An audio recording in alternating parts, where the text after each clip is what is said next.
kembali lagi kita berjumpa di pembelajaran biologi dalam topik sistem transportasi atau sistem sirkulasi. Ya, salah satu topik yang penting dalam sistem tubuh manusia yang penting kita pelajari adalah sistem peredaran darah, yang biasa dikenal dengan sistem transportasi atau sistem sirkulasi.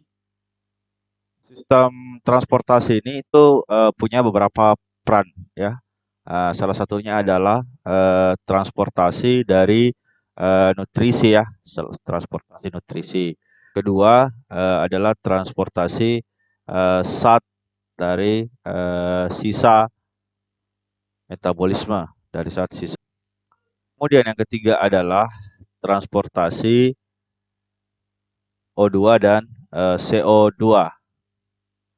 Selanjutnya adalah pertahanan tubuh, ya, pertahanan tubuh. Kalau kita bicara mengenai sistem sirkulasi, kita akan kaitkan dari tiga dari komponen tubuh kita, yaitu ada darah, kemudian ada jantung, dan pembuluh darah.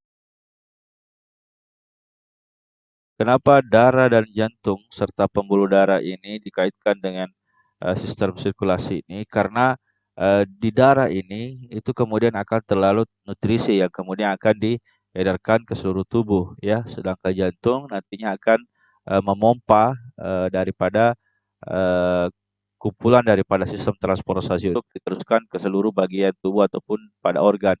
Sedangkan untuk pembuluh darah sendiri itu adalah ibaratnya adalah kapiler ataupun pembuluh darah yang tempat diedarkannya dari seluruh komponen ataupun zat yang terlarut di dalam darah. Apa saja komponen daripada darah, ya?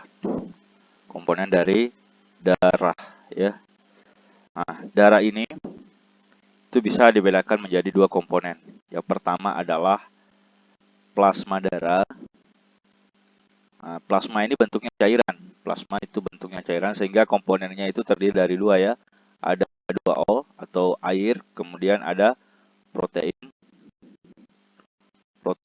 plasma. Ya, protein plasma.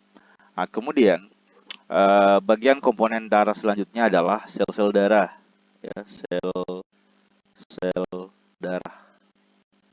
Nah, sel-sel darah ini itu terdiri dari tiga komponen, tiga bagian. Ada yang disebut dengan trombosit. Nah, ini biasa didengar kalau misalnya ada pengukuran pada penderita malaria, ya, atau demam berdarah. Nah, itu biasanya mengalami penurunan trombosit. Nah, ini yang disebut biasa keping-keping darah, ya, trombosit. Kemudian kedua adalah leukosit. Nah, leukosit. Nah, ini yang disebut dengan sel darah putih, ya, sel darah putih, leukosit. Nah, leukosit ini nanti fungsinya dalam antibodi tubuh, ya, dalam proses pertahanan tubuh, ya. Kemudian yang ketiga ada yang disebut dengan eritrosit.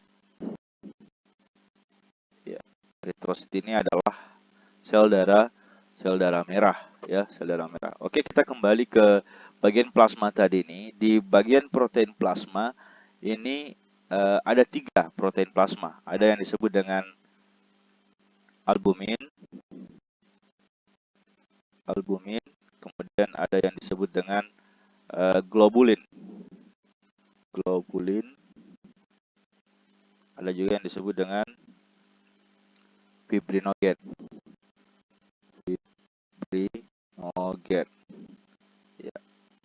Nah, albumin ini merupakan salah satu bagian dari protein plasma yang fungsinya adalah menjaga tekanan osmotik dalam darah. Nah, ini untuk terkait dengan tekanan osmotik di dalam darah. Kemudian kedua adalah globulin ini.